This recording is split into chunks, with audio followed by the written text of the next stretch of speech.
अस्सलामु अलैकुम व रहमतुल्लाहि व बरकातुहू। अल्हम्दुलिल्लाहि लज़ी हदाना लिहाज़ा व मा कुन्ना लिनहतदिया व मा कुन्ना लिनहतदिया लौला अन हदानल्लाह।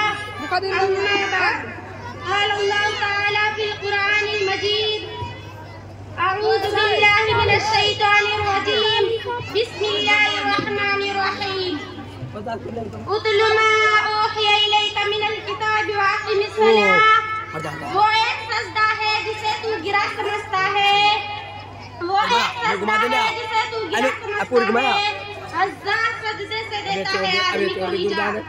जनाबे सदर मोहतरम हाज़िरीन, आज की इस महफिल में आप हज़रात के सामने कुछ नमाज के मुताल्लिक़ अर्ज़ करूँगी, जो इबादतों में सबसे ज़्यादा अहम इबादत है, जो क़ुर्बे खुदावंदी का सबसे अहम ज़रिया है। दुआ करें अल्लाह ताला मुझे सही कहने और हम सबको इस पर अमल करने की तौफीक अता फरमाए। हज़रात, जब क़यामत कायम होगी, हशर का मैदान होगा और तमाम दुनिया के अव्वलीन और आखिरीन का इज्तिमा होगा। हर शख्स अजीब कैफियत में मुब्तला होगा, हर इंसान की पेशानी अरक़ आलूद होगी, नक्सी का आलम होगा। कुरान ने इसका नक्शा अजीब अंदाज और अच्छी तरह से खींचा है।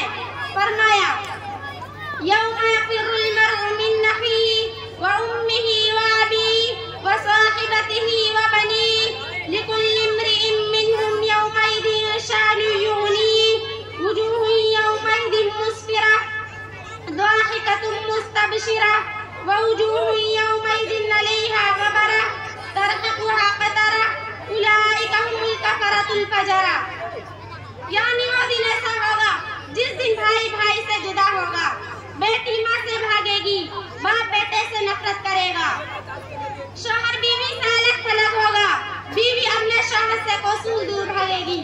गर्ज इस दिन हर इंसान में एक शान बेनियाज़ी होगी, हर शख्स बेचैनी व घबराहट के आलम में मुब्तला होगा।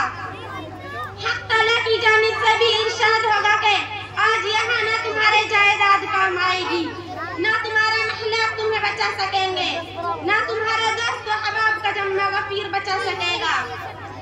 आज तो सिर्फ और सिर्फ तुम्हारे अमाल काम आएंगे, तुम्हारी दियानत व अमानत, तुम्हारी सदाकत और रूहानियत आज तुम्हें इस यौमुल जज़ा से बचा सकेगी।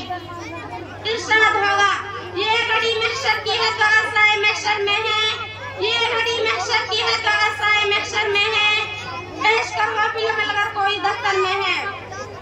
दोस्तों, इन तमाम अमाल में से भी सबसे पहले नमाज का सवाल किया जाएगा। पूछा जाएगा, हमने तुम्हें तंदुरुस्ती व सेहत अता की थी, तुमने इसे नमाज के लिए इस्तेमाल किया या नहीं? रोज़े महशर के जब उदास गुद अव्वलीन बख्शिश नमाज गुद। यकीनन नमाज एक अहम तरीन इबादत और दीन का अहम सुतून है। एक हदीस में नबी करीम सल्लल्लाहु अलैहि वसल्लम ने इरशाद फरमाया है कि नमाज दीन का सुतून है।